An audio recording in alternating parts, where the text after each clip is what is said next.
and watching the panel.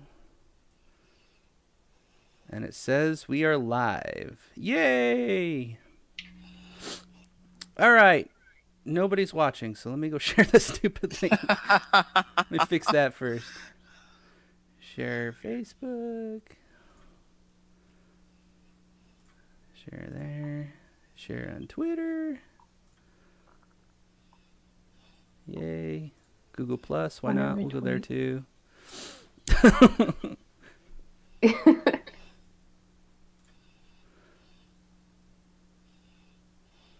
There. That got shared everywhere. All right. Nobody cares about us, though. Nobody's watching.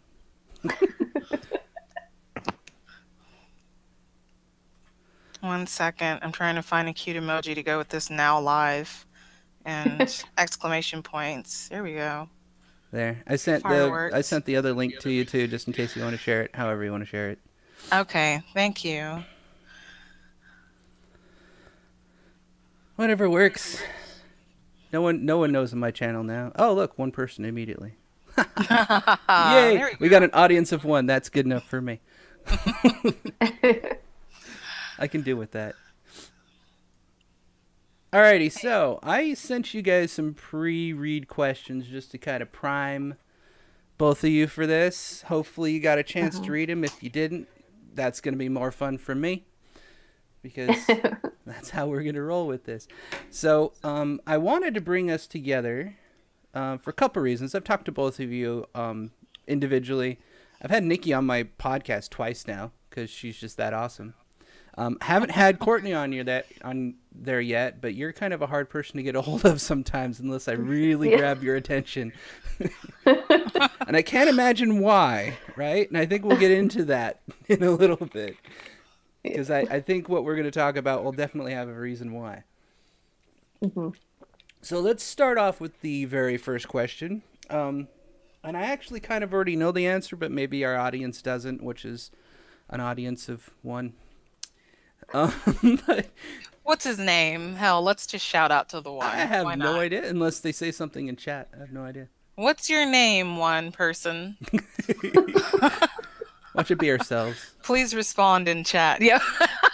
Busted. It's great stuff. Man. Good times. I'm sure more people will start pouring in eventually. It's just the way it is. Because you just barely sent it out, so. And we're late. That doesn't help. Yes. Definitely not. Definitely not helpful. Worst comes to worst, I always share it on my podcast channel anyways, which gets quite a bit of listens, actually. I don't do it on the YouTube channel, so it's different. Okay. But anyways, so let's go random. First person here first gets to answer, I guess. I think that's, I don't know. I'm just picking at random. Not defective equipment, so Courtney. Yeah, we'll go with that.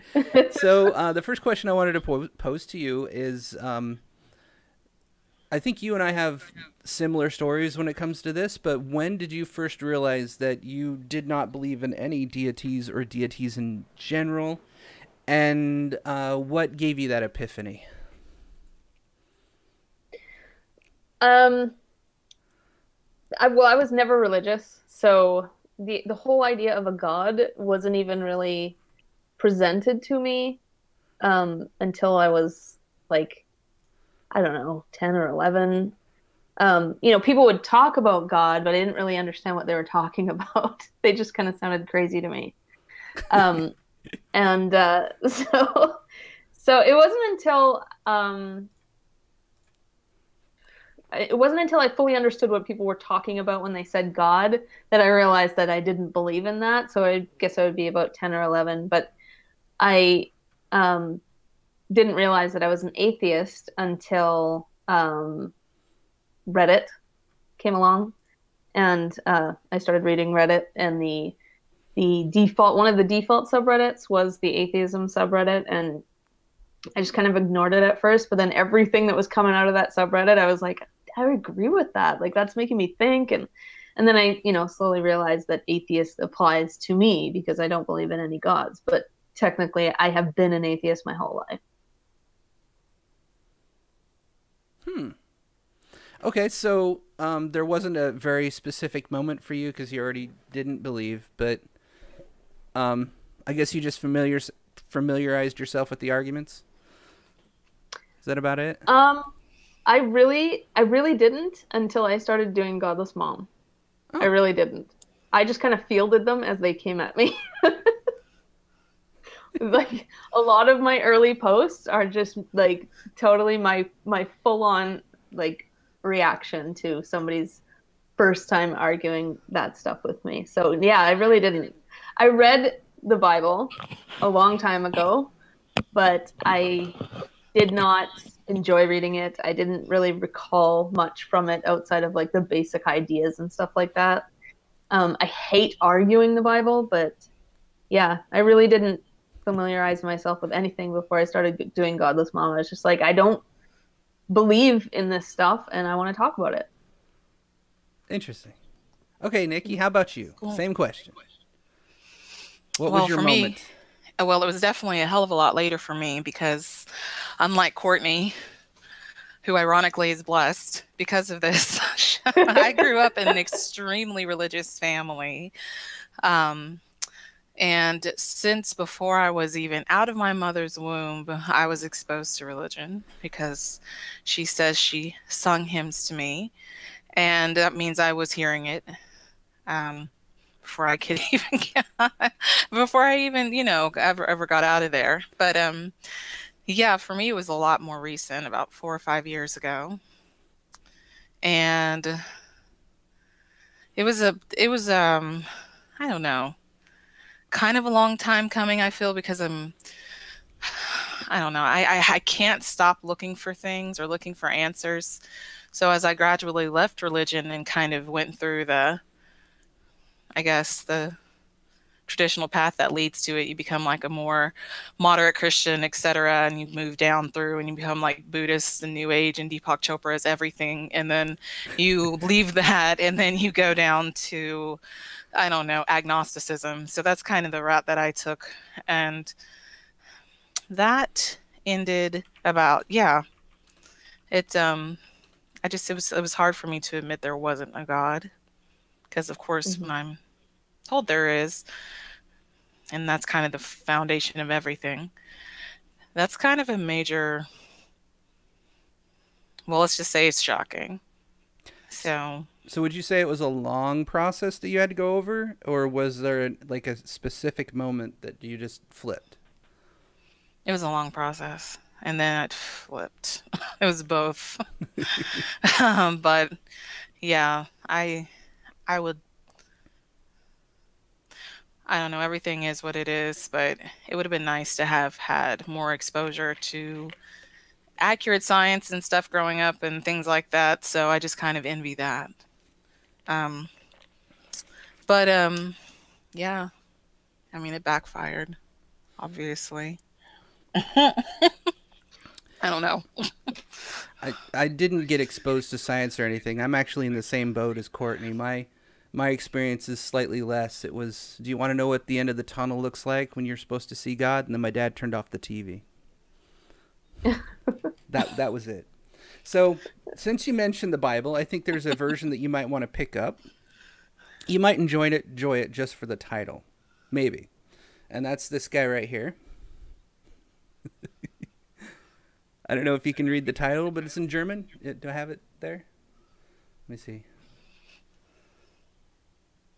I don't know. But my favorite part of it, it just says die on the front. It's just great. I wish it would happen. Even though it means the, but that's all right. It says die Bible, and I'm happy with that. Alrighty, so you mentioned Reddit that was your major influence there. Was there anything Yeah. else that you watched that you might have thought was interesting? For the both of you, was there anything that you started paying attention to more? Key figures, locations for arguments, what have you? What kind of helped you drive toward being more outspoken? Whoever wants to go first. Well, for me, I definitely had a lot of respect for, like, I had never heard of Sam Harris or Christopher Hitchens or anything like that until Reddit. And, like, just reading, like, they used to post quotes from them, and I found myself agreeing with them all. And then I started watching them on YouTube and stuff like that. So they were definitely huge. And Richard Dawkins as well. They were huge in helping me get to the point where I want to be talking about it. Um, but outside of that, it was pretty much my dad. My family, they're all atheists. My grandparents were atheists. Their parents, I believe, were atheists. So, I mean, I go back a few generations of atheists, and they all, like, daily life in our house was often like making fun of religion and just, no, we didn't make fun of religious people unless it was the Pope.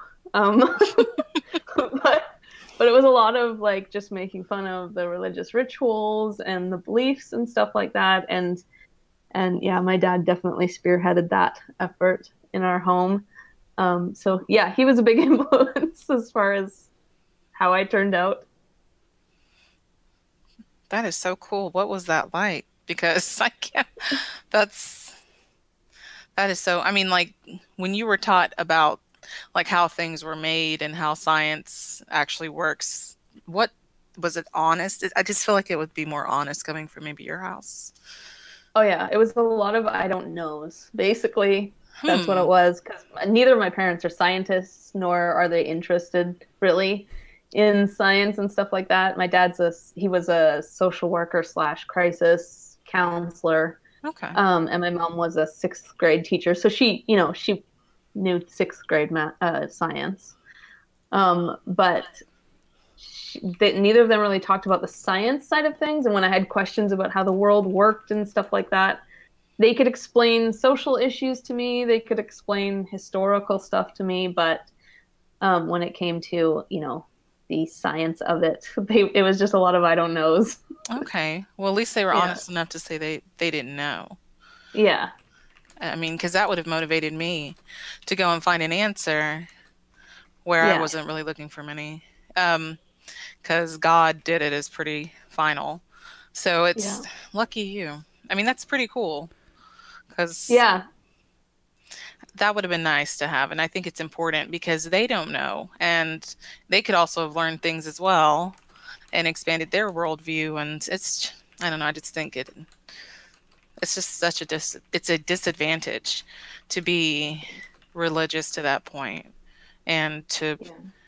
not give your kids the same, I don't know, sense of curiosity by just shutting it down with that Yeah. answer. Yeah. My dad really drove home critical thought. Um, like every day, he would talk to me about how you ask questions, just constantly ask questions, be a critical thinker.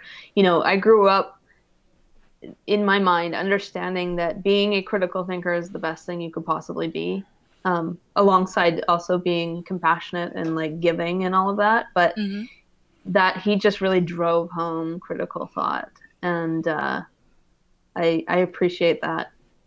And like, on the flip side, for me, like, understanding hearing all of these stories from religious or ex-religious people, it's like I can't wrap my mind around what that was like. Like, I have so much trouble understanding it. Try And growing up in Utah. yes. But Courtney, what's really interesting is my dad's a very strong example of compartmentalization because he's very smart. He was always challenging us to ask questions about how things worked around us, like asking us little questions like, so why, just as you're driving along down the road and you'd see a sign, the bridge, will freeze quicker than the ground or whatever. He would ask us, why is that? And think about things like that. But when it came to how he exists and, I guess when you get further enough back, those answers were God, and that those answers aren't correct. And that's, for me, difficult as well because it's an existential question, because God is not just blamed for scientific or natural occurrences, but these emotional ones that people can't come to terms with. So it was just kind of, that was very upsetting. And them spending so much on a private school Christian education, because I just feel like that's just, you're paying so much to feed your child misinformation. I just hate that. Yeah. So in Utah, what they have, that they always try to hide its purpose, but it's extremely obvious. Across the street from every junior high and high school is what they call a seminary building. And it is just what it sounds. It's a place to go to have your daily worship session in Mormonism, basically. And in addition to that, if you can't make it or can't fit it into your schedule because you actually want to do something academically, they have morning and evening sessions that you can also join before and after school. Wow. At every school that's junior high and high school. That's crazy. Yeah. See, like where I grew up, That's ridiculous. A lot of kids were where I grew up. A lot of kids were like me. Like maybe they didn't have like a long line of atheists behind them, but most of them didn't go to church. They didn't believe in God.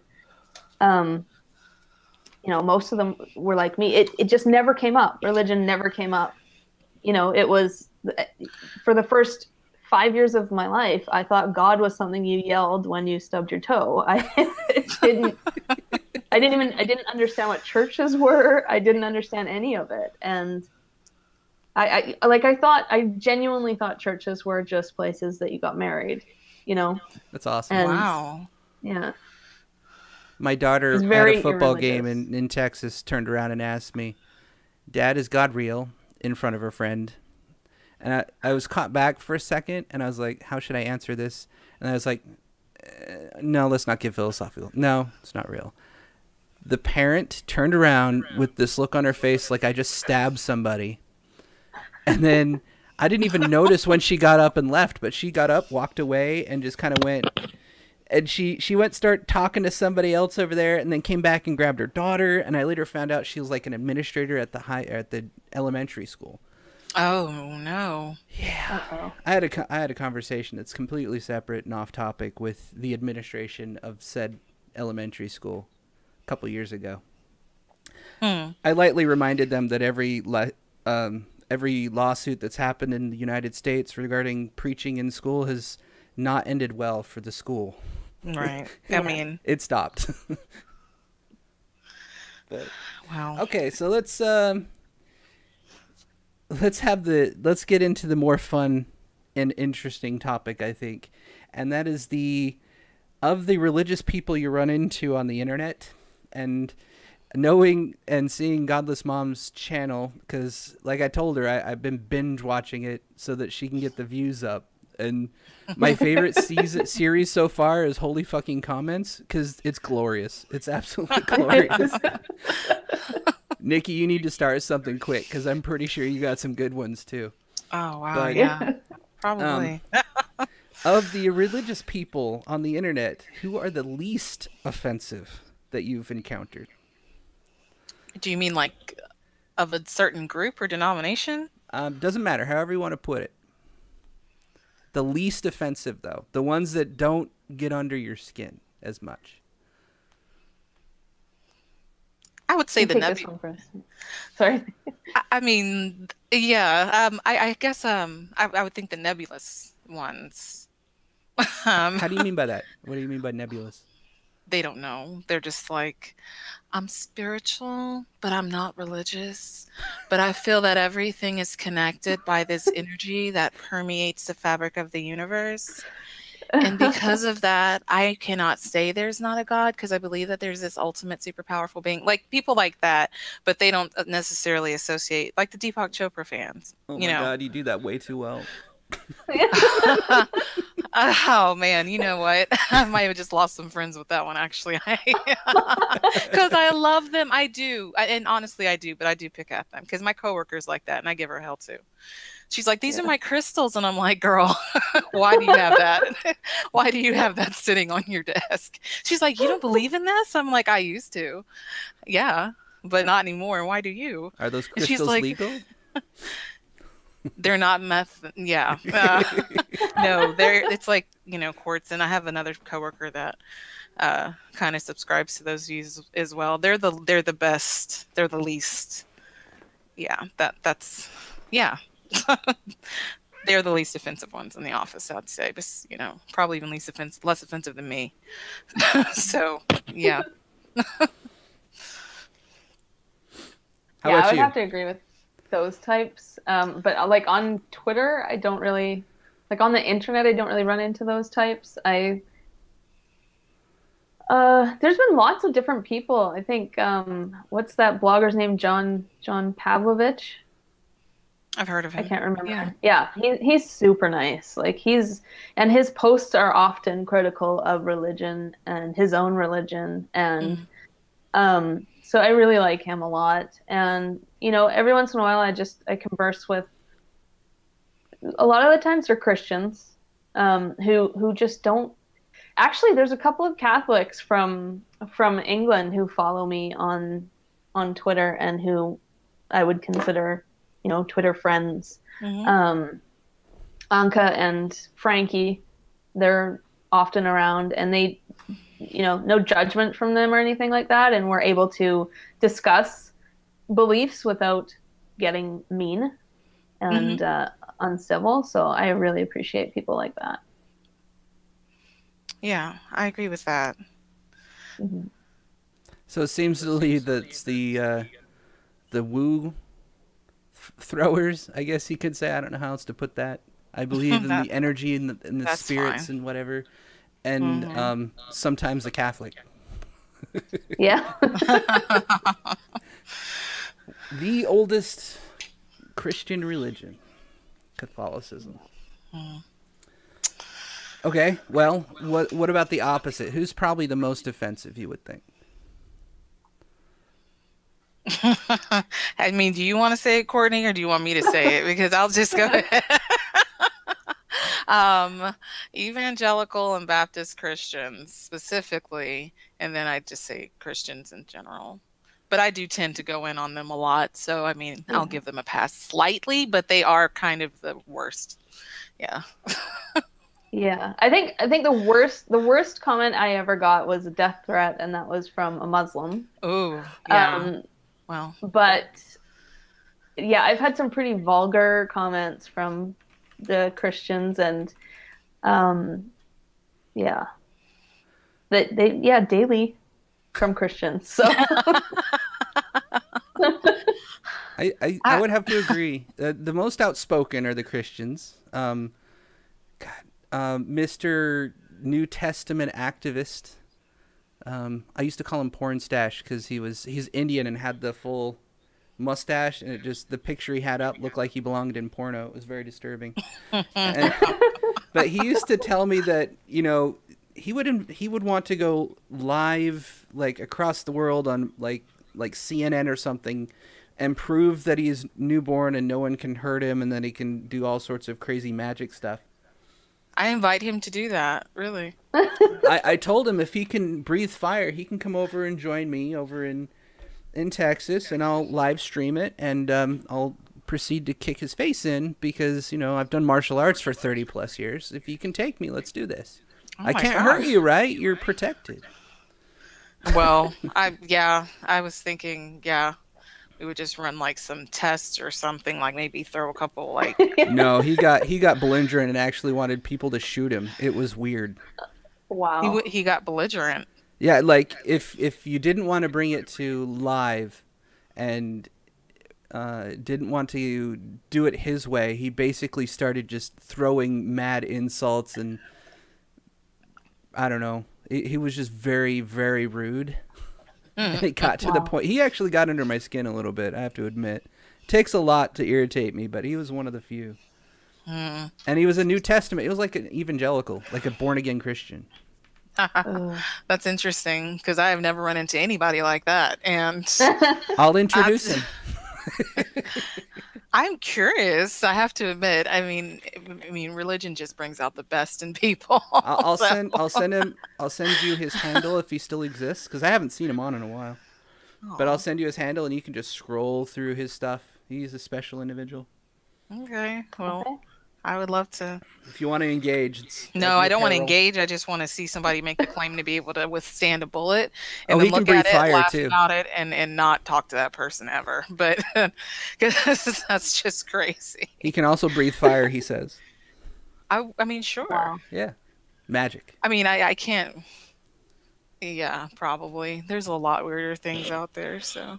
That's true. Okay. Okay, so let's move on.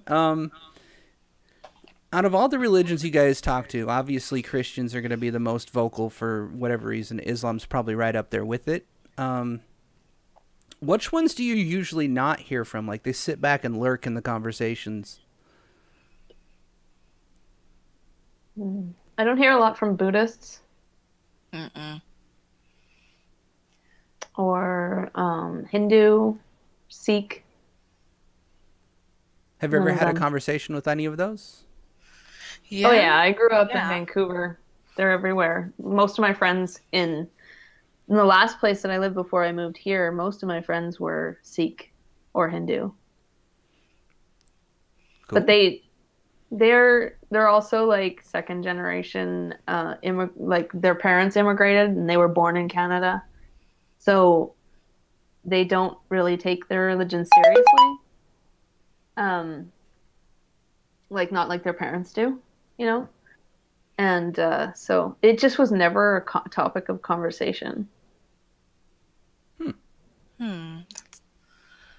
That's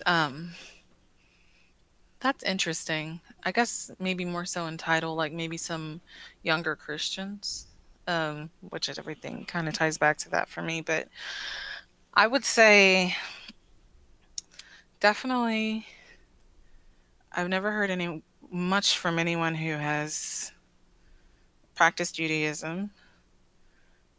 But the other two Abrahamic religions, they're moderately involved. I don't hear a lot from Muslims. Yeah, I don't know why that is, but it's probably honestly because I mainly target a Christian audience with my tweets because that's my experience and I deal with that craziness every day living in Georgia.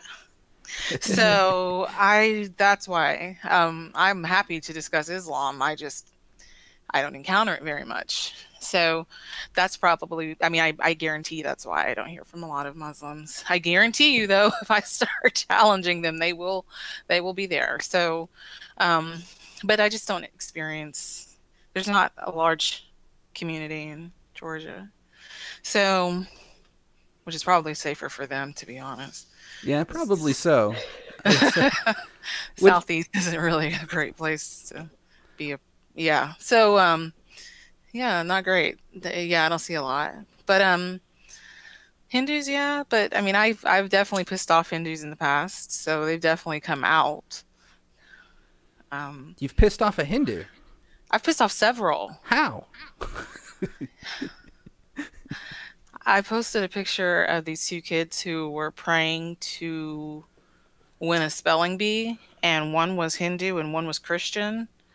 And then that was like, this is like a double panel comic, and the top half is the kids praying, or whatever, whatever. And the bottom half is Ganesh and Jesus like embroiled in this to the death fist fight. And Wow. they got really mad. Yeah. You figured out how to press a Hindu's buttons. That is impressive. Dude, I was so shocked. I thought I was like, it has an elephant's head. Like I just remember yeah, that was pretty surprising. It was interesting. Yes, it's happened. I am definitely impressed. I've talked to Hindus several times, face to face and whatnot. Yeah, and never had a problem. Yeah. I manage a team, and I would guarantee that 90% of them are probably Hindu of some sort. Well, it's probably not that. Probably in where you work, it's not mentioned. But I mean, if you no, it is. It's brought up. Really? Oh yeah. Well, I work in a large company, so where I work, everything's there. Well, I Literally. mean, do they talk about Ganesh and things like that? Yeah, actually, one of my That's coworkers, cool. that was his name, and I asked him if he was named after the Oh, god, and well, yeah, okay. I mean, the names, yeah. I mean, I had a friend named Krishna, but um, if you post an image of one of their gods, like in a fist fight with another god, I don't know how they'd respond to that. I'm gonna try it and find out. That should be fun. That's going to be great. I'm sure your wife is going to enjoy um, being the sole earner in your house. She'd actually have to go to work for that to happen. Oh, see, now that makes it even worse. Please don't do that. Well, she finished her degree at least, so it's always a bonus. No, no, she's good. I'm just saying that's probably not a good idea. But I'm sure you were joking. But Yeah, no. If she wanted to, she could be a CPA right now, but she's just like, eh. She likes her life the way it is, so I ain't gonna complain. Okay, so this is gonna be maybe an easier one for Nikki, maybe not. But I'm also interested to find out what Courtney says about this one, because this one should be fun. What are the top 3 things that you like about religion in general? It can be anything from context in the book to the people to how things interact. Anything at all. For me, It don't matter. I'm thinking. So if well, for me, it's pretty easy. It's the art, music, and architecture. yeah, I was definitely going to say yes. Yeah. Yeah. I am 100% with her. Architecture, I will say, and of course, architecture, art, and then of course, how the church, because they had most of the money, they were able to start the early discoveries and funding and starting to answer some of the questions that led to later scientific discoveries that made them obsolete. And also, I like how religion it's this weird symptom that human psychology has something really screwed up with it, but we don't know what it is. It's incredibly popular and it makes no sense, but it plays a huge role in a lot of people's lives. And for me, that's just very interesting because that I do. I mean, that's what I enjoy about it or like about it, but the rest of it, you know. I wrote a blog post a while ago about my I think it was top 6 favorite things about religion, and the number one thing that I listed was the Muslim call to prayer, because I've traveled a lot and I've been to a lot of different places where it just kind of rings out, and when that sound is just like, the last place that I heard it was on this island in Thailand, this tiny little island in Thailand. And, at sunset with that sound ringing out over this tropical island, it's just beautiful and you cannot deny it. It's so beautiful. If you don't think about what it means, it's just awesome. A really beautiful sound. Yeah. I would love to experience that. It's an amazing experience. Wow. I would definitely love to experience that. I mean, that is another thing that's really great is the culture and the creativity of human expression. That type of stuff is what religion does, bring to the table. That's really nice because it's such an emotional thing. People have put a lot of their just emotion into it. And it gives us, like you said, some of the best art, architecture, and music. But that's not to say that I don't believe that all of that wouldn't be possible without religion. Of course. Yeah, we're definitely capable of making that much beauty without it. So. Well, I mean, other things that create equally powerful emotions are love or, family connections. So definitely there'd be other methods of expression. Yeah. But religion has just been an excuse to bring forth some really nice ones. Definitely. Yeah. Which we can give it credit for that. But I mean, it's just Overwhelmingly, because I think it just convinces people to remain in a very comfortable bubble of ignorance and false beliefs. I just see it as harmful, despite all of that. Yeah, exactly. So one of the questions in the chat window was, would you agree that Christians are charitable? I'm guessing that's a yes or no, but you can expand on it if you want. Christians are charitable because people are charitable, and there are charitable people who identify as Christians. So sure, yeah, they're charitable. That's an awesome answer. Yeah, I think that they're not as charitable as they like to give themselves credit for, though, because a lot of that charity is donating to the church. And I don't really consider that charity. But yes, there's obviously lots of Christians that are charitable in other ways, and just like there's lots of atheists that are too. Right. Most definitely. I just don't think, usually when people make that argument or ask that question, they're, I guess, in some attempt saying that the charity justifies the Christianity because the Christianity motivated the charity. No, like Courtney said earlier, there'd be other expressions of emotions in other places. There's other motivations for doing the right thing, not just religion. So I think that's just I've heard that question. It was Mick the atheist that was asking, so I don't think that was. Oh, hi, Mick. Oh no, I don't think he was being controversial. No. Just usually it's Christians who are asking that, but That's true. I noticed with the Houston flood that happened not too long ago, less than 6 months now, I think. The most charitable people were just being charitable, but the most high-profile religious people were not so much charitable. Whatever are you talking about? Steve Olstein? Joel Osteen. You did not guy. Just say Steve Olstein. I don't know. Oh, dude, I don't remember his name. He's a douchebag. Either way, he had to be pressured into opening his doors.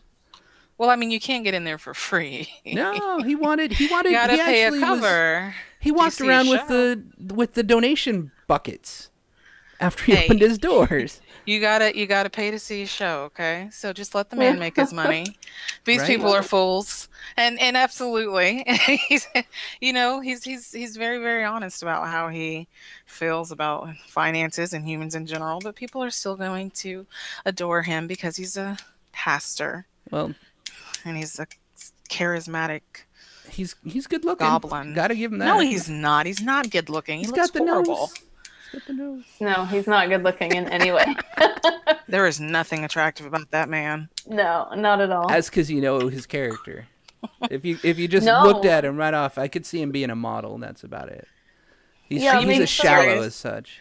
Are you being serious? Yeah, I'm totally serious. That's why he's so charismatic, I think. It's because he's got the looks to go with it. His character is pathetic. No, he does not. You don't think so? No. He's one of the worst looking people I've ever seen. Okay, so if I was gay, I would go for him.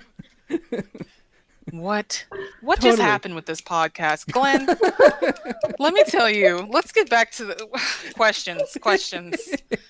Pick them back up. Did I take you left field for a second? We went out of the park to the parking lot to the intersection of the street halfway to the house. We have not even we left the stadium. We left the stadium. That's awesome. Yeah. We left the stadium. Okay. Let's go back to the stadium. There's nothing fun at the stadium. There's a lot fun at the stadium. I thought that was a little entertaining. I don't know. There are plenty of fun things at the stadium. Okay, so anyways, if you guys, I don't know that Courtney, you do this much anymore. It's more that you shout out questions, and sometimes you get more rag on the comments, which is fun. I know Nikki still talks to people quite a bit, though. So what is your favorite method of discussion when you're talking to religious people, both person to person or face to face or online? Examples of each would be nice. And then I gave you a whole bunch of different kind of examples, I guess, like walking away or argue with evidence, maybe the Socratic method, street epistemology, tear them down and make them look foolish, troll the hell out of them, whatever.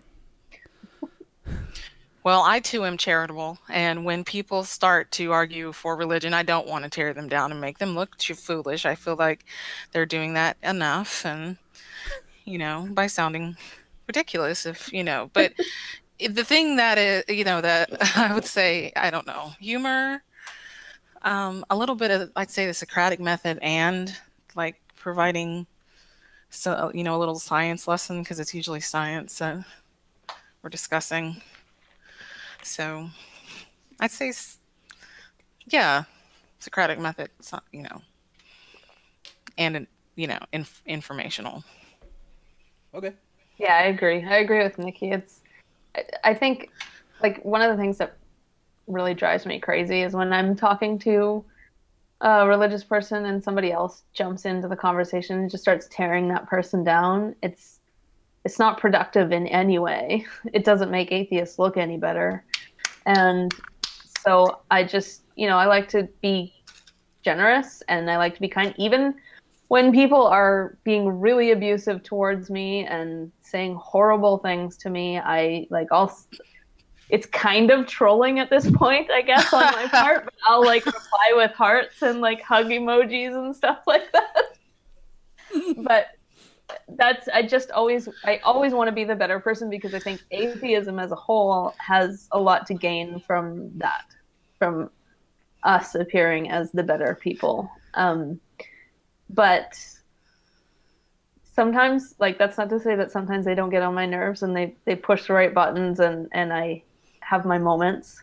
But I definitely like the Socratic method, just getting them to explain to me what they believe, and just asking questions and getting them to answer these questions is really the way that I like to operate the most. But sometimes with some people, you just can't.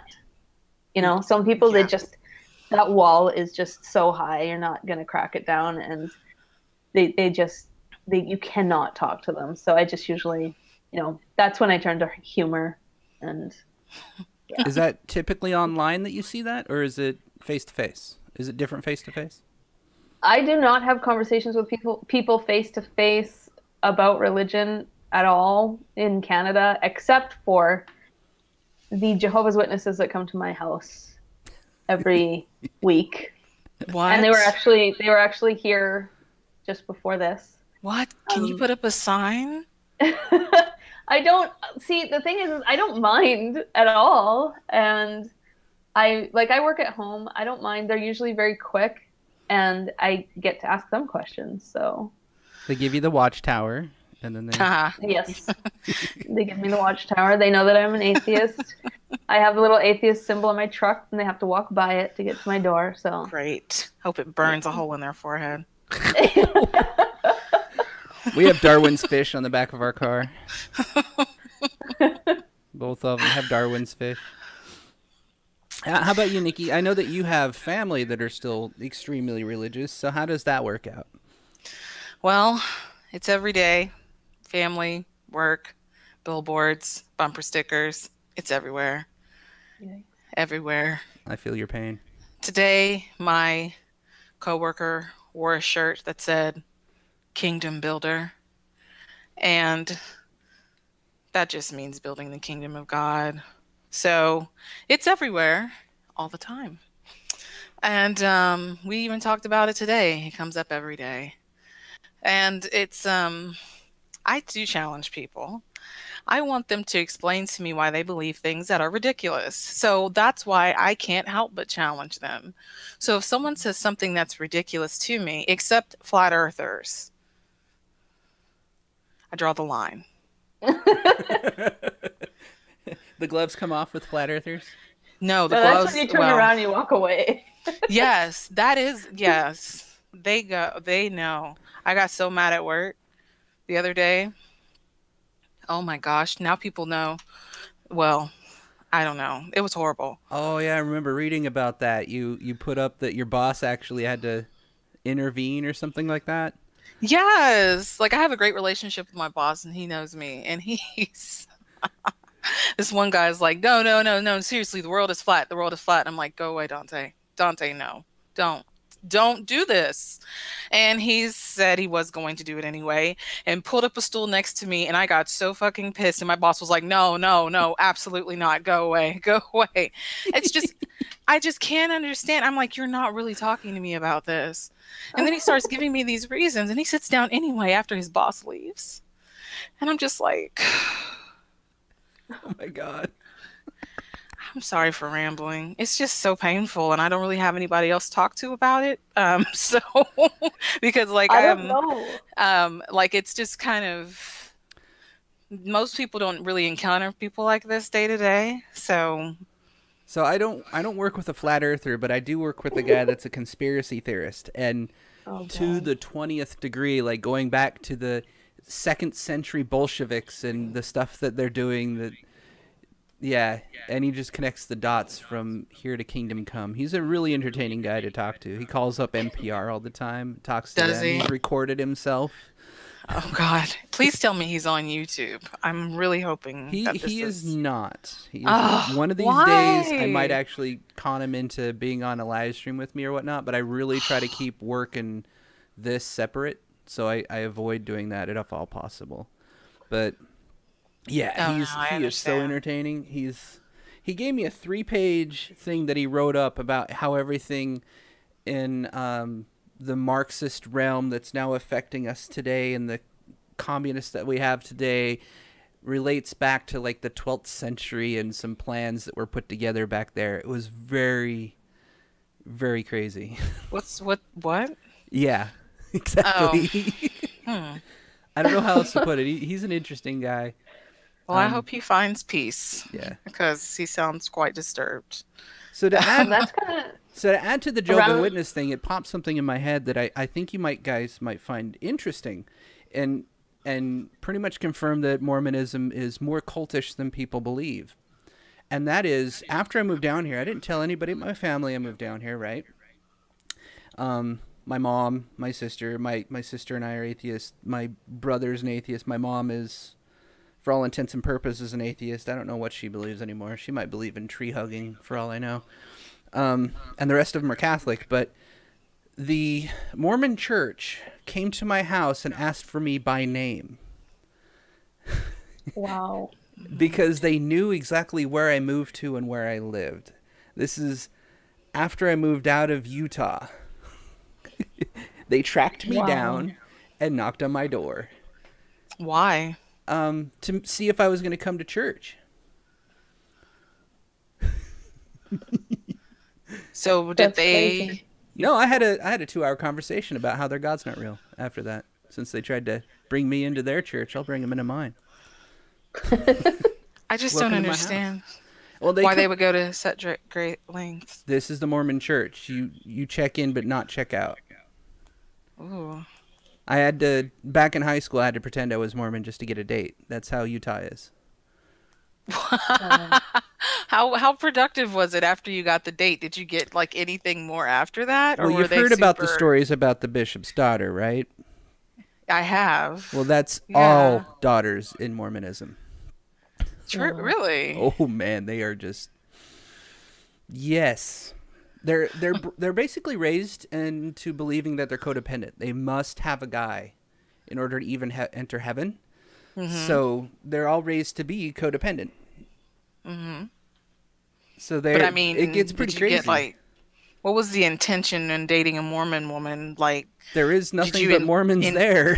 What else I mean, option did but you were you have? able to like successfully sleep with these females? Like, were they putting out like that, or because because a lot of That's Oh, wow. that's why I said, just like the bishop's daughter, they're all daughters of a bishop, pretty much.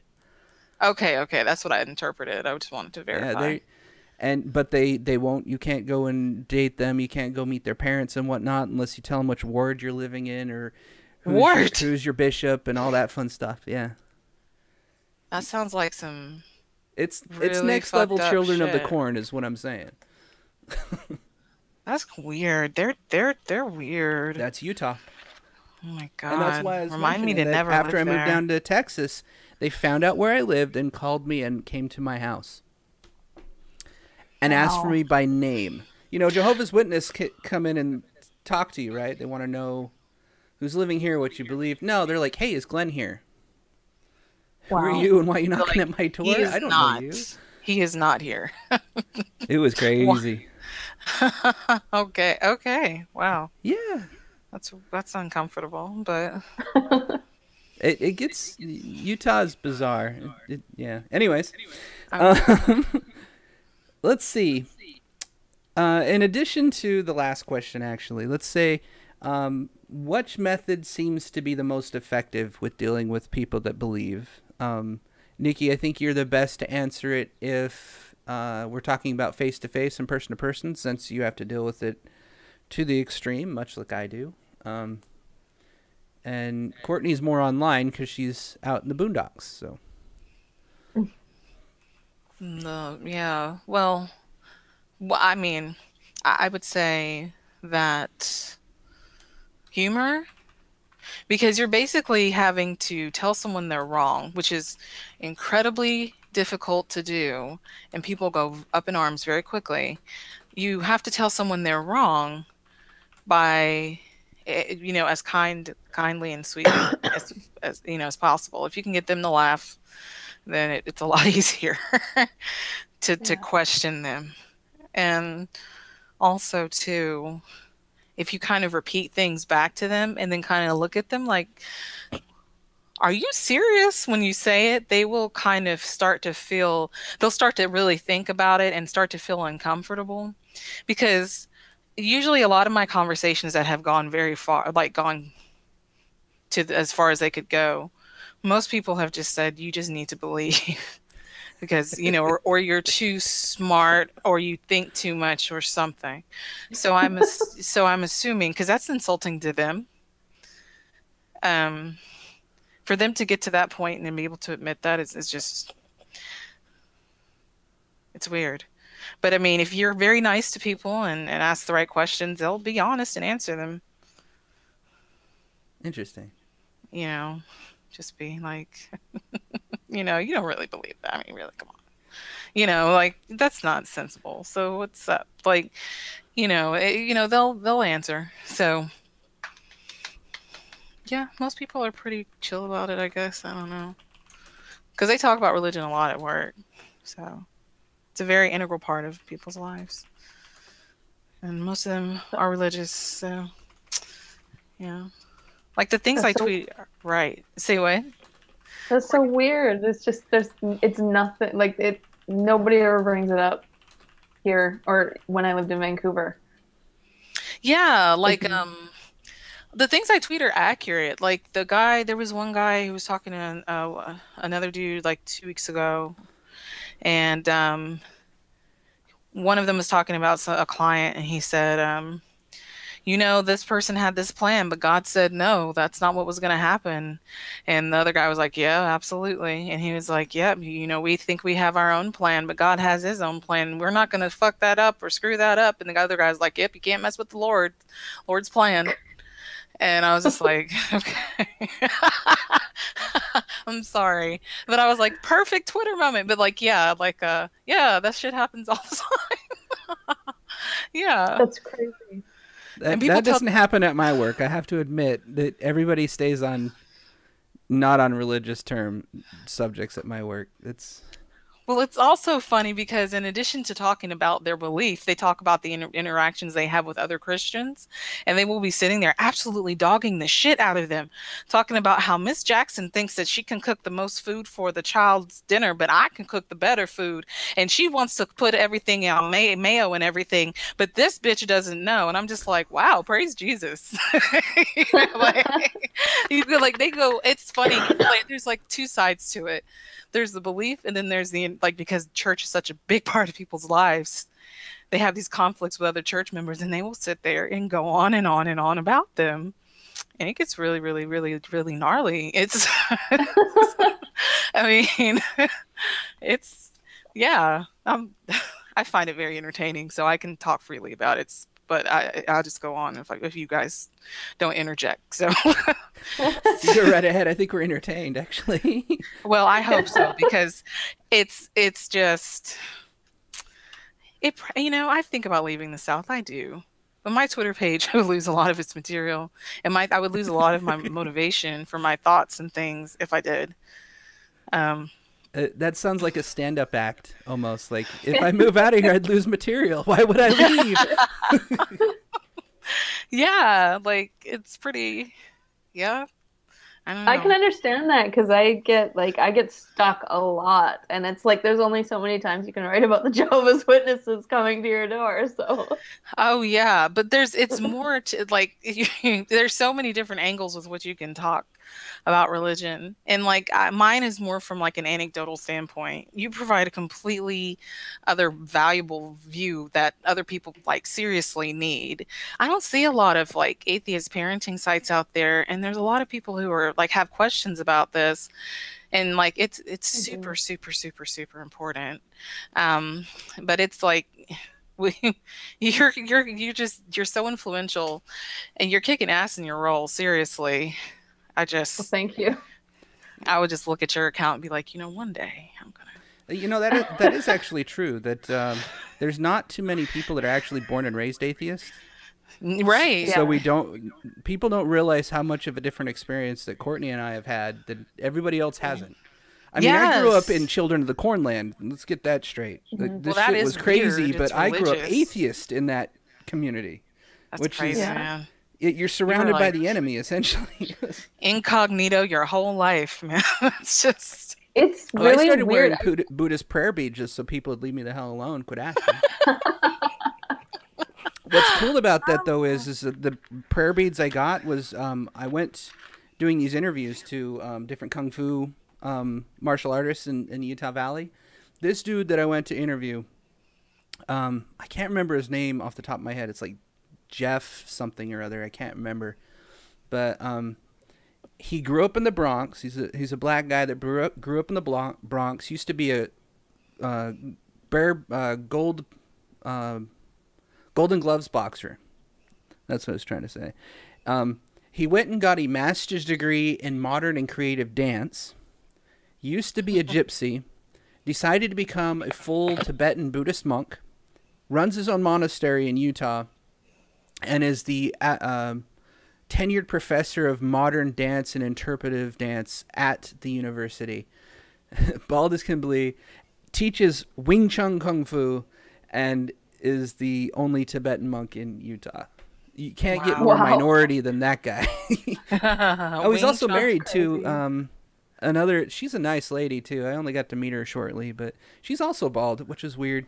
I guess they all shave their heads. But he had a guy visiting him from Tibet, and this guy was portly little round Asian guy. Really cool. He was really nice too. But so my prayer beads that I have were blessed by Tibetan monks. They're uber special. And Nice. people That's just left me Magic alone. beads. I'd wear them all the time so people quit asking. That was really what it is. That's good. That's good. Maybe you could Yeah. start a business. I don't know. Well, I In did it. Utah, I did it. like if you want them to stay away from you, here are some. Well, you got to know enough about the religion that they leave you alone too. That's the other thing. Well, then that's another part of the business. You could just keep like providing advice for like how to here's the new trend of what they're asking when they ask about your Buddhist prayer beads, like things like that. I got a good story with mine though. I keep them with me. I still have them. That's what I'm saying. It's important. I mean, in case you can still wear them and stuff, but I'm just saying it worked for you to keep them off of you. So Yeah, but I know enough you're about the religion too that I know how to work around them. yeah, I mean that's definitely helpful as well. But living there, I can't imagine that exposure didn't It's like help you living in learn a Rome and lot living about. around Catholics, and you're the only atheist.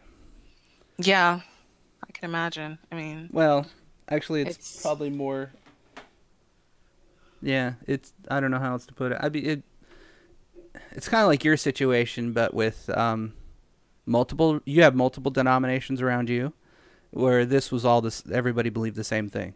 I would think that would be freakier, It to be is. honest with you. Like, it's so interesting to meet different people from different religious backgrounds, but Mhm. I would just feel like I was in like the middle of like some weird dystopian fucked up movie if I lived in Utah. Like everyone was the same. It would be like that. What's that movie with the oh, what's his name? I Pod can't people, remember. No. children of the corn. No. It had what's his face in it? Shit. Dennis I don't remember. But either way, they people were like like clones of people were like popping up in like these huge pods and like replacing them or something like that. You just feel out of place. That's where I'm going with this. Yeah. So as you realize that you were like, as there were more of them and they were like chasing you throughout town, and it became like, a problem. So I'm comparing like being surrounded by Mormons to I that. never had the mob follow me, but I did get fired because I wasn't Mormon. That's kind of mobbish, Mhm. I'd Yeah, say. it's a little bit, Like it's a little bit freaky. it's like corporate mobbish. Or I mean, it's not fair. That's not right. No. Is that Okay, what so let's Joseph go on to Smith some would do? success stories. I think let's move on to that. You guys have been on Twitter, Instagram, YouTube. Well, one of you, anyways. Nikki, get on that. Mm. Yeah. We I need think to. you. One day. I've been harassing her for like what 2 years now to get on YouTube. Something I don't like even that. know what I would say to people. I mean, to be honest with you, I mean, having conversations interests me, but I don't know what I would say to them. I'm pretty sure you could thumb up something. You're a clever person. But anyways, has anyone ever come up to you, messaged you, or talked to you when you're out or even online and expressed gratitude or thank you and for helping them deconvert, as it were? And if you can recall, you don't have to call them out specifically, but if you want to tell us a story about how that went, if you can remember like personally interacting with them or anything like that, you could share that. Yeah, there was Jakob on Twitter. I don't know if you know him, Hmm. but when he was originally on Twitter, he was under a different name, a different identity, and he came at me just hardcore, going at the Bible thumping and all that. And I was nice and just talked to him, and calmly through the course of a few months, we would have conversations, and I would just explain why I don't believe what he believes, and he would explain why he does believe what he believes. And then all of a sudden he disappeared, and it was like a couple months later I got an email saying that this was his real identity, and he's been gone for a couple of months because he was questioning his religion, and he's now an atheist. And now he's on Twitter, and he's probably more vocal than I am at this point. That's awesome. Yeah. That is awesome. Yeah. I don't believe I've ever had someone say I was a Christian who was pretty hardline in my beliefs and you convinced me out of them. I wish I could do that, starting with my parents. But I have had a lot of people say that they were already questioning, and then my points helped them along. That I've answered kind of some of the questions that they've had as they were leaving, and things like that. So that's been encouraging. Mhm. That's been nice. I don't know if that's the same thing, but I would call I that think it is. success. Yeah, I would call that success. Because there's a lot of people out there who are like, I'm sure it's difficult to leave your religion. It's difficult to admit that everything you've ever believed is wrong, and they're struggling. There are people that are out there that are truly struggling, and 9 times out of 10, these people are the lurkers. They're not actually engaging with you, and that's why I do a lot of quote tweeting, because the audience is far more important, far more valuable than the actual person that you're arguing with. Oh right? yeah, absolutely. And but there's so many of them that are really struggling. Like they send me emails. A lot of people send me emails telling me what they're going through, and like I don't envy them. It's hard. It just seems really difficult, and just doing what we do helps those people to realize that A, they're not alone, B, that it's totally normal, and C, that it's right. Like it's that religion is bullshit, right? It Like, is. It is. And with that being said, you said something earlier that I really need to piggyback off of. When we are having those sensible conversations with people on Twitter, please don't butt in being rude or mhm. disrespectful, because you're jerking off all over the chat at that time, and it just doesn't look good. Yeah, And exactly. and on top of that, we've got, people watching and trying to understand how to interact with these individuals, and maybe some people are teetering on being honest with themselves about their atheism, but don't want to adopt the, I don't know, the label. Yeah. And because there's already a negative stigma out there regarding us, and negative behavior is going to reinforce a negative stigma. Mhm. So let's try to be as nice as we can. And remember that not everybody was born an atheist, and a lot of people question in religion, like I said earlier, is very, very, it's deeply ingrained in people's minds, and it's a very weird thing, and people shouldn't be ridiculed for it, um, Mhm. called names and things. And now it's definitely essential to call a person out, Mhm. but that's just stupid, and you're a young earth, blah blah blah blah. And you're ignorant just like a young earth, blah blah blah. And it's it's just be kind. If you're going to be honest, but just don't call names, and it's Yeah, unnecessary.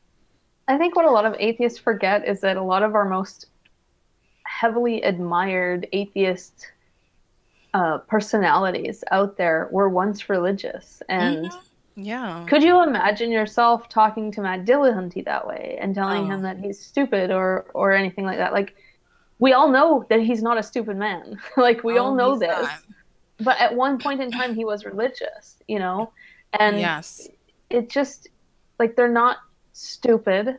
They're just lost. They have been convinced of something that's wrong. And whether it's religion or anything else, most of us have been convinced of things that are wrong. And it doesn't make us stupid. It just makes us, Wrong. not have asked yeah, it makes us wrong. That's all. And there's nothing, that's totally normal. It's a normal human experience to be wrong about things. And yeah, it really bothers me when people get rude and angry at these people. And I'm like, the other thing too is that one of the biggest arguments that I get is the morality argument.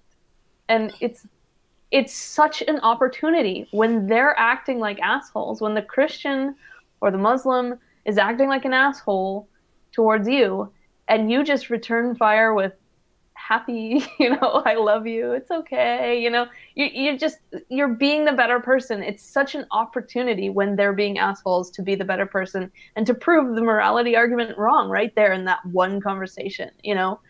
It's it's yeah, I don't understand why people get so upset. I mean, I guess I do. They feel duped, they feel a lot of atheists feel like they were duped and lied to, and they've got a grudge.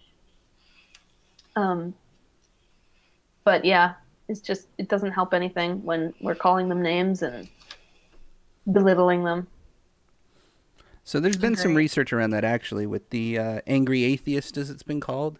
Um, Mhm. what they feel is kind of like it's about the same thing as if you were to experience a heavy breakup. So you feel the Mhm. grief, the depression, then you get angry, and then sometimes you might get vengeful, spiteful, you act out, whatnot, and then acceptance is always the last one, of course.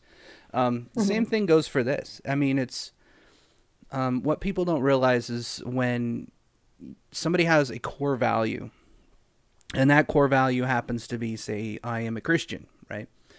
and that core value is such a deep part of explaining who they are, and then they find out that that piece of them was a lie this whole time. It's pretty traumatic. It's not a small thing to go through. And Nikki could probably attest to that as well, considering she's one of the ones that actually did deconvert. I've never experienced this myself, so I couldn't say, but It is. I think for me, the biggest thing wasn't necessarily the religion, but it's, well,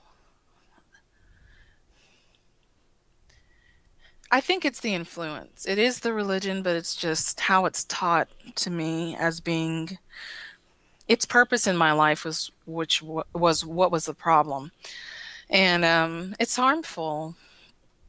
And when I start realizing that not only, excuse me, that this thought process is wrong, but the people who I love are wrong, and they've told me a lot of things that I held on to pretty tightly for a while, and went through all these difficult experiences where this advice didn't work, but yet I was charged with listening with them and trusting them. It's that type of thing is more of where I have a problem. It just feels like you have to start your reasoning, like you have to start chipping away lessons you've learned as a child.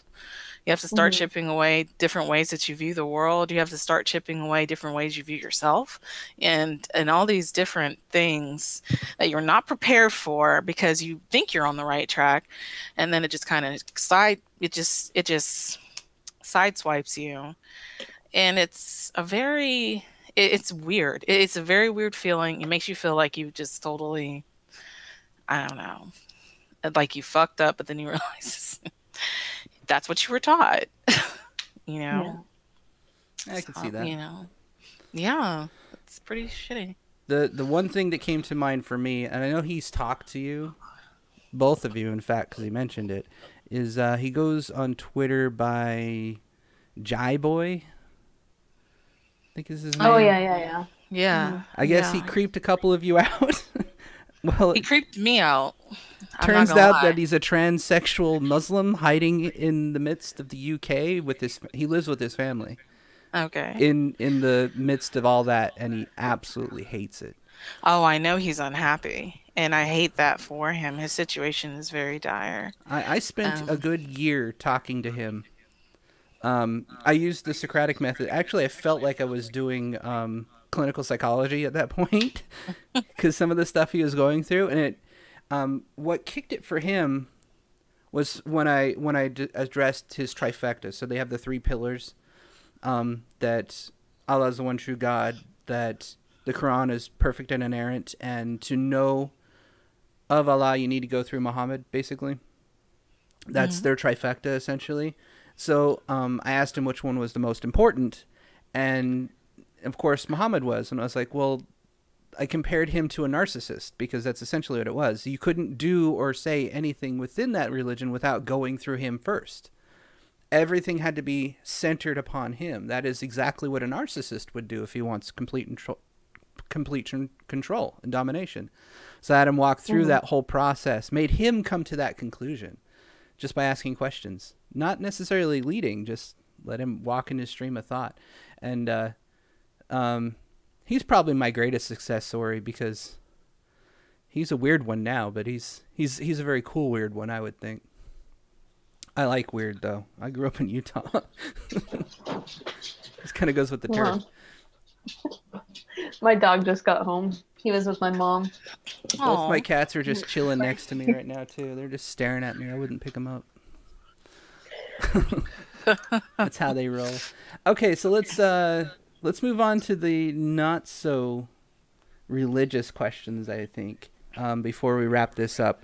And the last one was, this was spawned from a conversation that I was watching in the Street Epistemology Facebook group. I'm a member of them, and I try to help people learn how to better their arguments so they're not such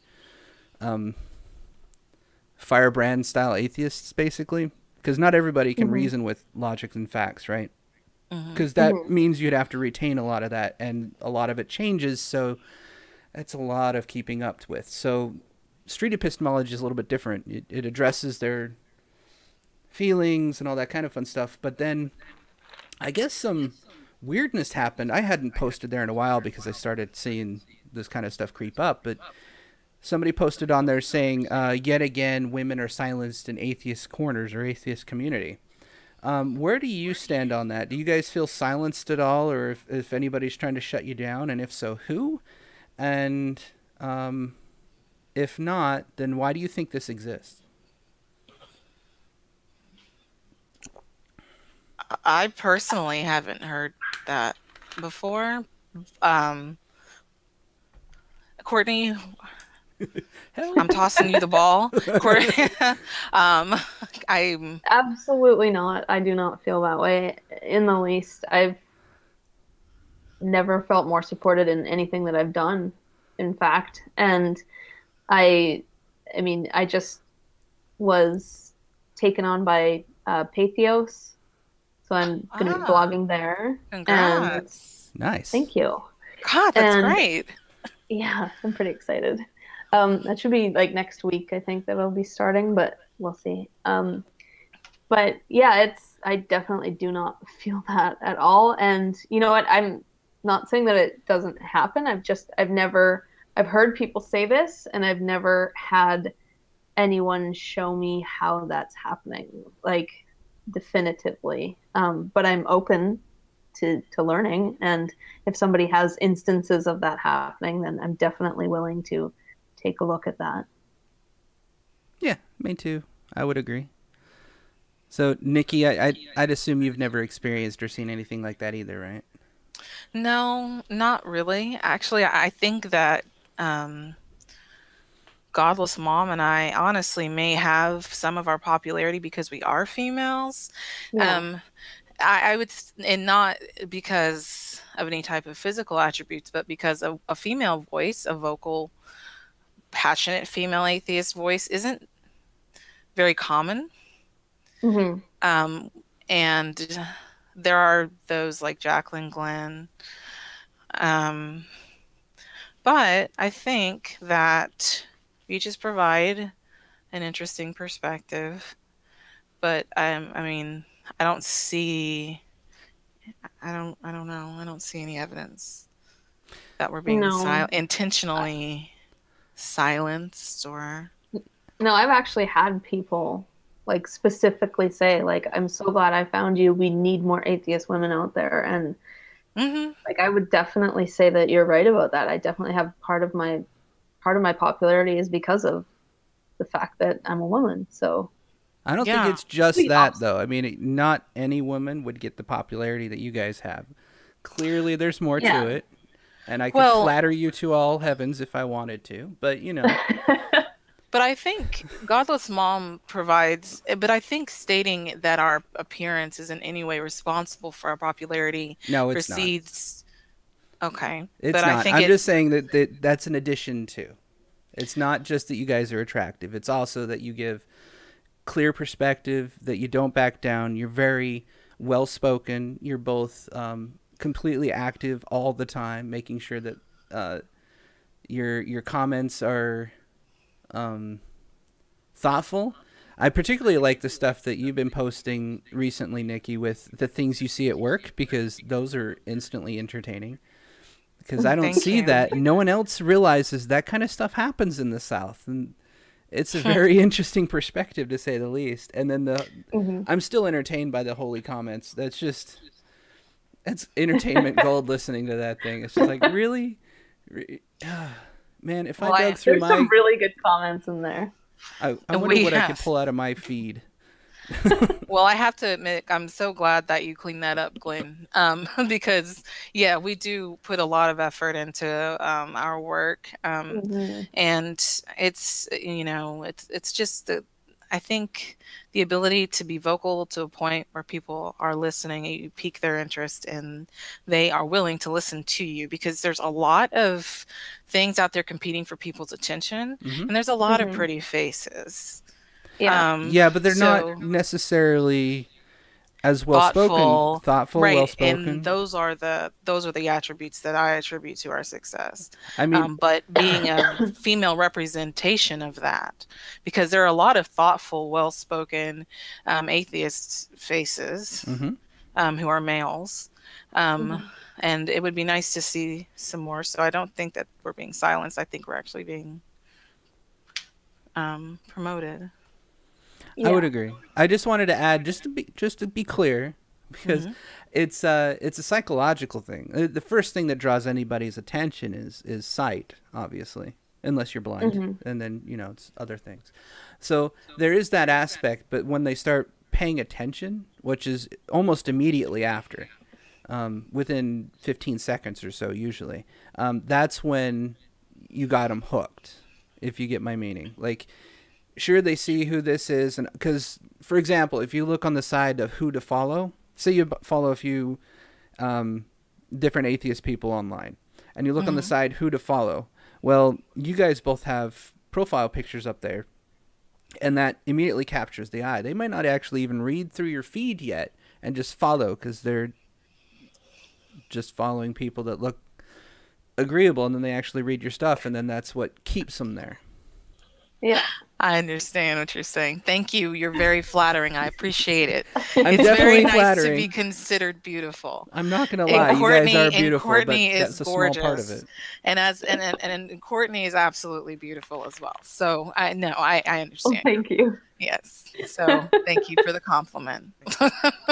And hopefully I've demonstrated. Nikki, you've seen my wife. You know that I have good taste in women. Yeah, she's beautiful. Yeah, absolutely. My So we're flattered. 4'11" Filipino wife. She's so short. Wow. She's awesome. She comes up to my chin right here. We are very flattered.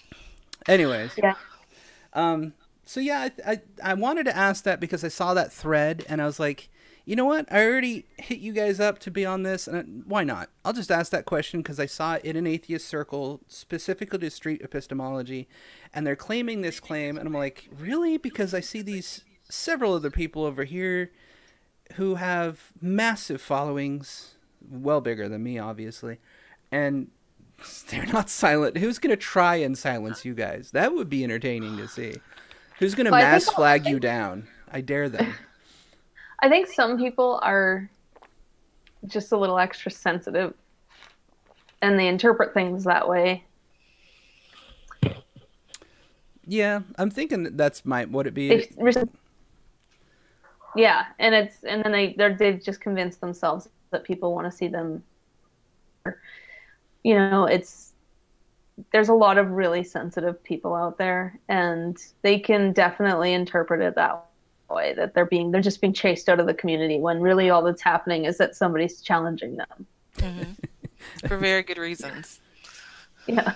Well, usually good reasons. I mean, rarely is it a bad one. It usually starts out with good intentions and then it turns to shit right after. Yeah. The thing is that what Nikki and I do on not for people with thin skin.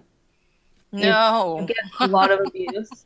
And sometimes you get it from the atheist community, because there's a lot of different completely polarizing views in the atheist community. And if you mention the wrong topic, it's flame war city and, you just get nothing but hate. It's so great you mentioned that, Courtney.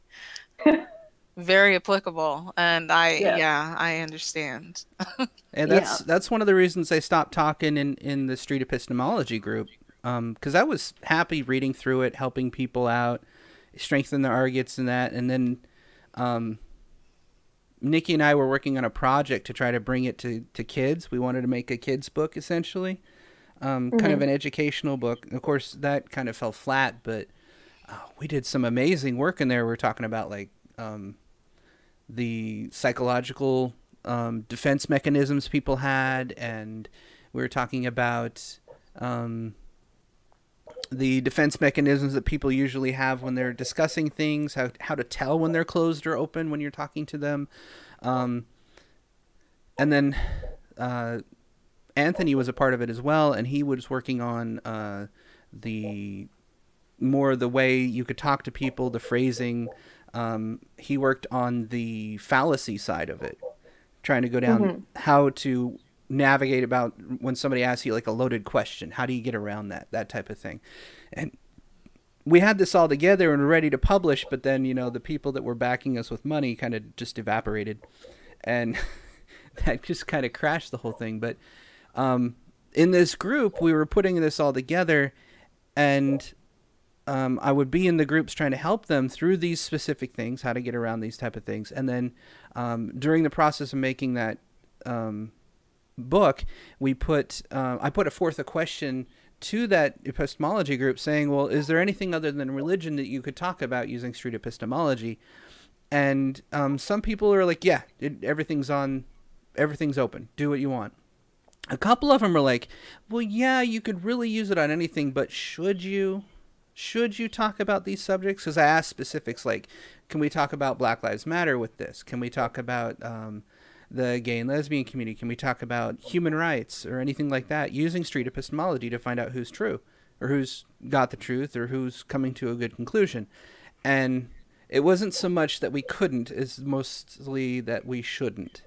And that's when I could tell that, yeah, I better just chill with this group at this point because I'm going to piss someone off.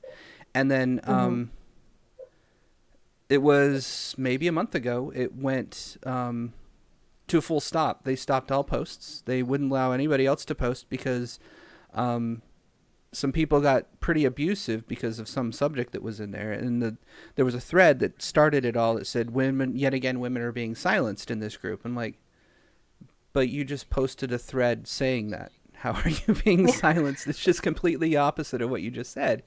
And then there's a big discussion, and then they left the group. I'm like, well, now you just silenced yourself, so I guess it's true, right? Yeah. It didn't make sense to me, so I figured I'd ask you guys, because you got a huge following. You got creative artistry. You got it around 2 or 3 different platforms. Nikki will be starting a YouTube channel. I swear to Thor, I will get her set up so she can do it. I think she's got something to add there, and it would be very entertaining. I agree. To set that up. I mean, as far as that, I haven't heard anything about that, or I didn't even know that people were continuing to interact. But Yeah. I mean, if they are, wow. I mean, I wasn't aware, but from what I can tell, the Socratic questioning method is able to lead to covering those topics, and I do see in the videos that Anthony does, I do see different topics come up that aren't religious topics. People just tend to gravitate to those more. And that's kind of, I mean, the history that started the group. And I mean, there's always things, I mean, that happen, creative differences, things like that. It wasn't, I mean, it wasn't a large deal to me, but I mean, they're doing some good stuff, and sometimes you start working on projects and they don't work out, and it's, you know, it's just, it happens, and it's just, I mean, to me, I didn't know that things had continued, but well, it didn't really continue beyond what we did there. Like, that just came to a standstill. But the groups over on the Facebook page. Oh, okay. Oh, I see. Okay. Yeah, that's where things went crazy. It had nothing to do with our group, actually. Well, it's good that they're having those open conversations, and I think that those conversations could be good opportunities to use street epistemology. So, I mean, especially in the street epistemology group. Well, I'd agree, but apparently some people didn't, and that's where it ended up. Oh, I didn't know about that. Oh, Yeah. oh, well, maybe, I don't know, maybe you could talk to the leaders and... Now, Anthony kind of put his foot down, stopped all chats, and then brought it back up, and then a bunch of others made a mass exodus, too. Yeah, because they and just it didn't agree happens. with, like he said pretty much in the thing, keep it respectful, all subjects are open, and that's what all the admins agreed to, and some other people just were offended by that, because they didn't enact the right policy, I guess, and just left, so... Well, I mean, a lot of people, well, it's not their group, they're participants. And a lot of people, as a group starts to grow and get larger, there's going to be a lot of different opinions voiced because there's now a greater sample of people and therefore a greater risk of bringing in dissenters or people who are incendiary. So that, I mean, it happens. People have discussions, and Anthony, who has always been, in my interaction with him, very, very, very open to discuss different topics. As the administrator, shut stuff down, started moving things around in order to respond to it. And if people don't like the way things are done, when things get very large, as always, there's a certain point where a group will break off. Yep. It happens all the time. That's just, I think that's just a statement to Anthony's success, and that this method has grown so much, is that now there's such a large group of people that he's actually having dissenters. Good for him. That's great. And now there's going to be another method of street epistemology. But the point is that it's a great way to speak with people about different topics. And sure, old boy over here may do things a bit differently, but the basic message is still there. And it's great that more people are questioning people and that the group is getting bigger, I'd say. Yeah. He's definitely a peacemaker, that's for sure. Oh, Anthony's so, I really, he's very sweet. Like, he is very sweet, and it's just, he just did the best he could. I mean, Anthony's a good guy, and he handled it. Yep, I've had the opportunity to meet him and come to his house, and that he's pretty down to earth. I like him. Yeah, he is super down to earth, and we played Cards Against Humanity.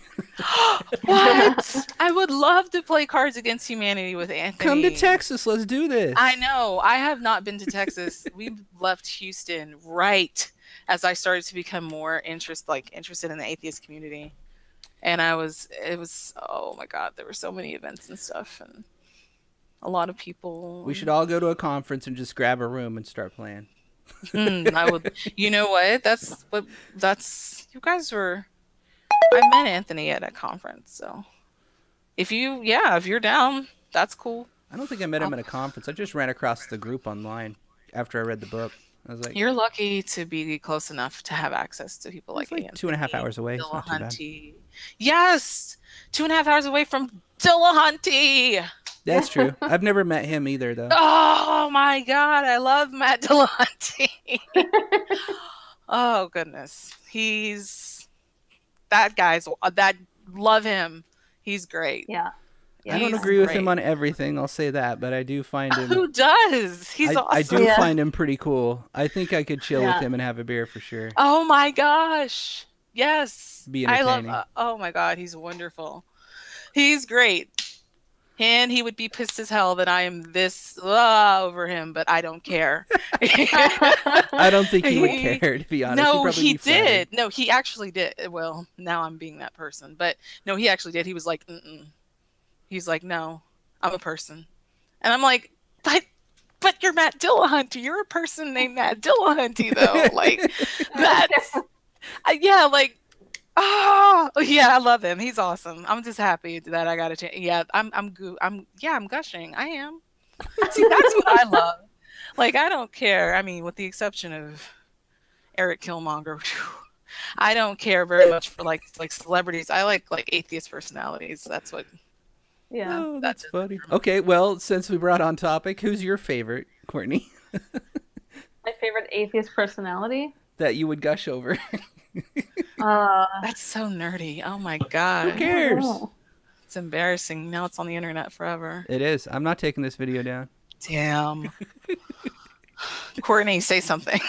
No. Oh, I know. I'm having trouble thinking. She's like, there is nothing cute about Matt Dillahunty or any of these people. They're great, but no, not there. I like the comedians, Jim Jeffries and Ricky Gervais. I love Doug Stanhope. Doug Stanhope is my favorite person on the planet. Okay, I like that direction. Comedians. Okay. I'd be pretty excited about meeting like Richard Dawkins. Yes. Oh, I've spoken before with Matt Dillahunty about different things, and Great. Let's just go with, yes, there are things I disagree with him about too. Yeah. But I still really respect him, and I love what he does. I love his work. And yeah, there's just, I don't know. I think the people that I enjoy most talking about this stuff are the people on Twitter, though. It's not really necessarily the big famous people. He didn't start off famous. I liked him before that. Like, I am not. I like Dillahunty before Dillahunty today. He just caught on. I like Matt Dillahunty before Matt Dillahunty was Matt Dillahunty. So, like, I don't care. Like, he could have never become famous, and I would still be watching old school, whatever, Atheist Experience videos. Like, that doesn't mean anything, awesome. But somebody in the chat mentioned Seth Andrews. I met him. He's taller than me too. He's cool. I've never had the opportunity. Have I? It was pretty cool doing the podcast-a-thon with the David Smalley too. Talking to David Smalley. He's awesome. That was pretty cool. Funny. Yeah. Yeah, he is really cool. He's his family's really sweet too. But there's some good voices out there, definitely. Yeah. But there you go. Most of them are men. So yeah, but I mean that's cool. I mean I respect them, and I mean like Lawrence Krauss. I gushed when I met Lawrence Krauss. I was like, oh my gosh. Oh, have you? Did you hear about the controversy though? No. Did he touch somebody too? Please say no. Don't tell me. Please don't do this. Dozens of women have come forward. No! I know. It's probably not true though. Is going to be my money. My bet is it's probably not true. Yeah, I need to see evidence. I gotta see because I don't know, and that's why I'm sad because now there's that possibility. And no, I know. Why? And the thing is, it doesn't matter now whether he's guilty or not. He's tainted, right? Like, I know. If you say out loud that you like him or you respect him, then you're a misogynist. And yeah, well, they can call me that all I want. I've been married for 16 years. I apparently hate my wife. Misogynist? Why? Why would I hate women? Because Lawrence Krauss was awesome, and now he's tainted. You'd have to enter the mindset of the social justice warrior to understand how that is even possible. I enjoy those videos. I really do. Which ones? I enjoy social justice warrior videos. The ones getting wrecked or the ones that are promoting them? Both? Aren't they the same? Kind of, I guess, huh? If you think about it, you're still promoting the guys that are, you're a straight white male. Everybody knows who that is. No, I mean, like, I'm talking about, like, there's a video about this girl in, like, a Uber who was getting on some guy about a Hawaiian. The bobblehead? Yeah, that was pretty entertaining. Hilarious. Yeah, that's you're, like, what oppressing, I mean. Like the continent of Hawaii. Oh, yeah. Yeah, that's what I'm saying. Like, those are that pretty chick. interesting. That's funny. Apparently, she's a porn star too. Oh, really?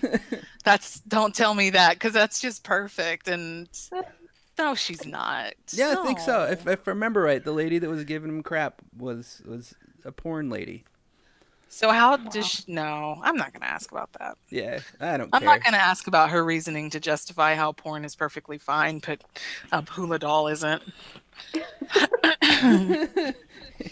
My goodness gracious. That's a whole other subject for another day. I feel like we need to talk about that, but no, we won't. We can later if we so choose. No, we don't have to. I was just I'm being annoying. Okay, so last question. If you were thinking of somebody or you want to recommend somebody get out vocal, voice their opinion, maybe they have some concerns about privacy, maybe not, what would you suggest?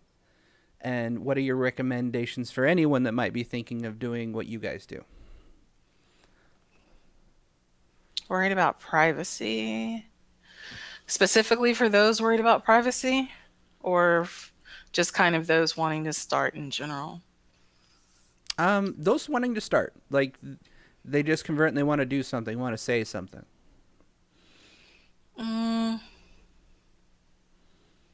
I guess it depends on what they want to say and what they want to where they are, what their challenges are. Well, here, let me try and put it a different way. Since this is a not thought-provoking question, let's say somebody comes up to you and they want you to mentor them into becoming a outspoken person in atheism in general. What would you recommend they do? Number one, please don't ask me to mentor you, Yeah. because I don't have any time. Please don't, because that means that I'm taking my personal experience and injecting it into your experience. And the beauty of this expression is personal experience. You just have to start talking. Like, please, oh gosh. How could that not be your recommendation right there? Like, well, yeah, that's really it. Just start talking. Yeah. Just do it safely. Yeah, safely how? What's your recommendations for safely? Depending on the situation, I'd have to know specifics. Like, it depends. Like, for me, I would just have to make sure my parents didn't have access to my email address, or that I like suspicious. Like I did, I don't know. I'd have to do different things to prevent them. But, you know, that's different for different people. I hear that. How about you, Courtney? Final thoughts? For me, giving people advice on how to get started, and if it is a security risk, I would tell them, to really think about it exactly before they do it. Just really give it a think, because there's lots of us talking, and you can save yourself, and we'll still keep talking for those who can't, like you. That's good. Yeah. But as far as getting started, I would just get out there and just start talking. I would definitely start on Twitter, because I think Twitter is the best place for this kind of conversation. Mm-hmm. And just jump into the conversations, do some keyword searches, and jump into the conversations. And before you know it, it's going to be an everyday thing. So. Yeah, Twitter is really good because you get to kind of test out different thoughts and see what people grasp onto.